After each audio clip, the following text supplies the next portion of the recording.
Hello guys, how are you? Welcome back to my channel, The Rich Post. Myself Ajay and I hope you all are doing great. So guys, in this working video, I'm going to show you Angular 17 with dynamic routing. So guys, before showing you working demo and code, I must say, please watch the video till the end and please subscribe my channel for latest Angular updates. So guys, here we go. So here's my Angular 17.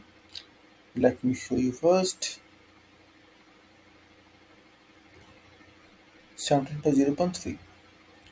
And now I will show the dynamic routing. Here is where you can see the users and with let me show you.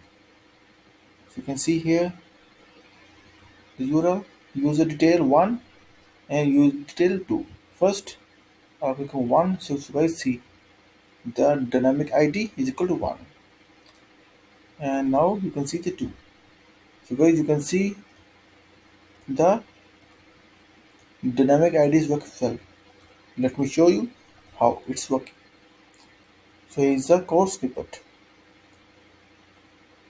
First is my routes. I made it like useDetail slash id and also import use component. And is my about your HTML where I have declared the route. See guys, one and two.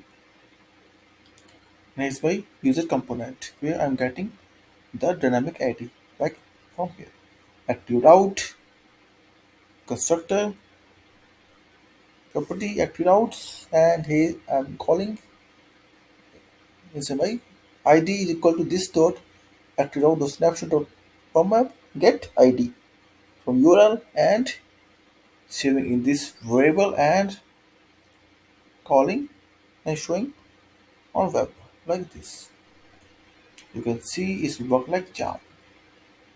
So guys, like always, I will also share the code snippet link inside this video description. Guys, if you will have any kind of query, suggestion or requirement, then feel free to comment on this video.